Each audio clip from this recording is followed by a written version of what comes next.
On the 15th of August 2021, a United States Air Force cargo jet sat on a runway in Kabul with its ramp down. The aircraft was designed to carry 134 paratroopers. When the crew finally closed that ramp and counted what was inside, there were 823 people on board. They took off anyway. The aircraft is the C-17 Globemaster III. The crews call it the Moose because of the sound the hydraulics make. It is not a fighter. It has never shot anything down. It is, by almost any measure that matters, the most important aircraft the United States operates, and most people could not name it. Here is the number that explains why. 170,900 pounds. That is the maximum payload. 85 tons of anything you can fit through the doors, moved anywhere on the planet, and put on the ground in a place that does not have an airport. 85 tons is a fire truck, a bulldozer, and a loaded semi-trailer, all in the same hold at the same time. The airframe is 174 feet long with a wingspan of about 170 feet.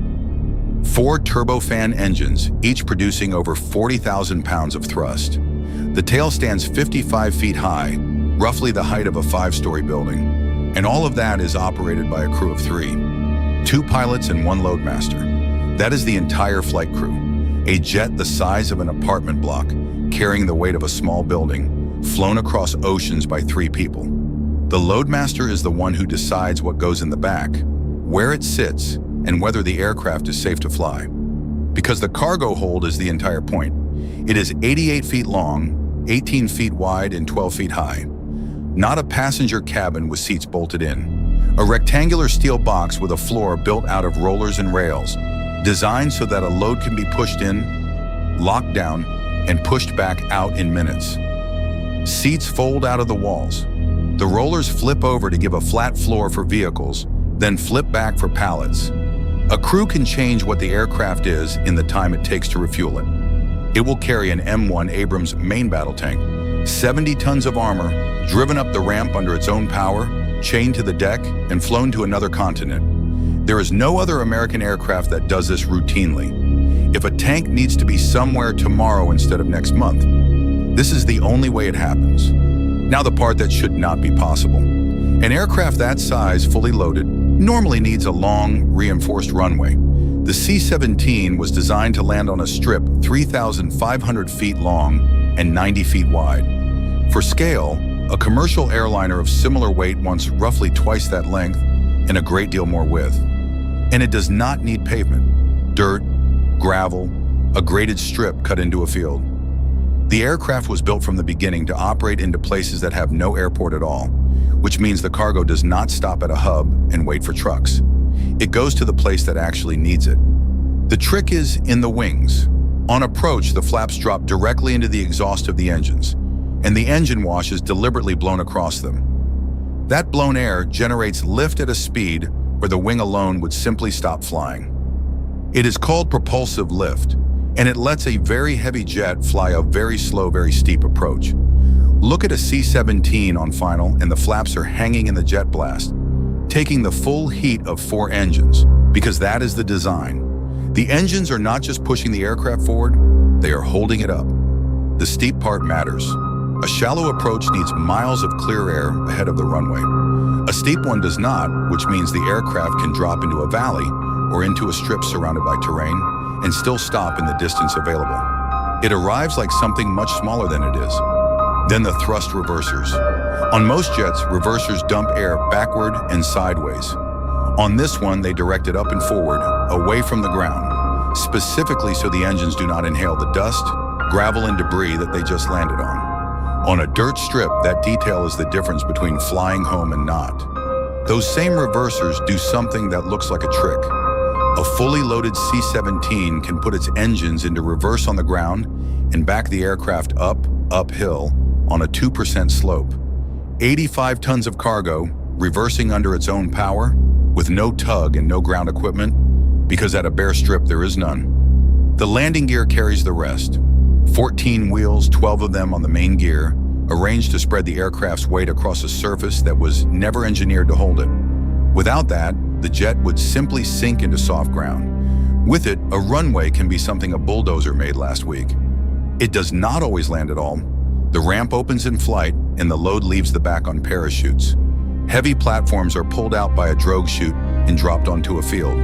Up to 102 paratroopers exit from doors on both sides in a continuous stream, one every second, because a formation that lands scattered is a formation that has to fight its way back together.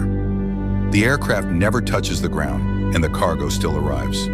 The same aircraft converts into something else entirely. Litters stack in tiers along the walls, oxygen and electrical power come off the airframe itself, and a critical care team turns the cargo bay into an intensive care unit at 30,000 feet. Ventilators, monitors, blood.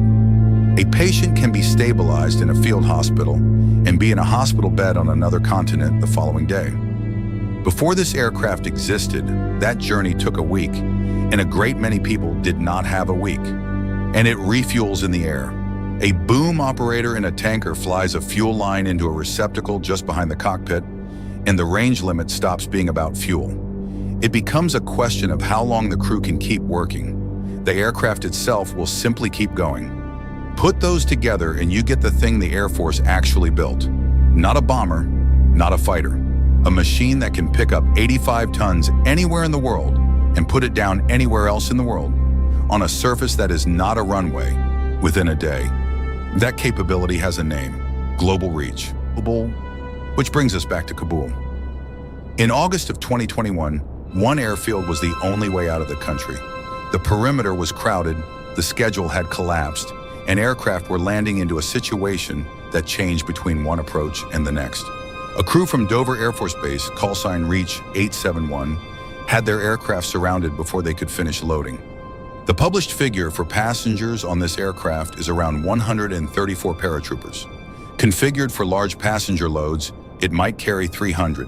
The previous record for people carried on a single C-17 was 670. On the ramp in Kabul, people kept climbing aboard, and the crew kept letting them. The decision was the loadmasters and the aircraft commanders.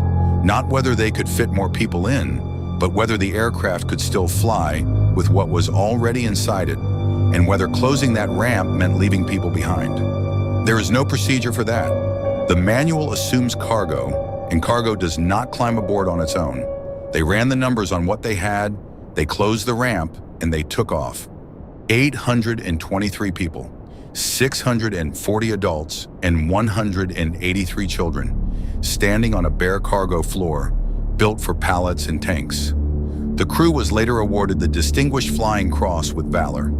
It remains the largest number of people ever carried on a single C-17. And this is the paradox of the aircraft. Everything about it is designed around indifference to what it is carrying. Tank, missile battery, field hospital, food, or 823 people. The aircraft does not care. It is a floor, 4 engines, and a promise that the thing you need will be there. The fighters get the documentaries, the bombers get the headlines. But when an earthquake hits, when an embassy falls, when a war starts, the first American aircraft on the ground is almost always this one, flown by 3 people, landing somewhere that is not an airport. Would you have closed that ramp? Subscribe to Eyes on Ops.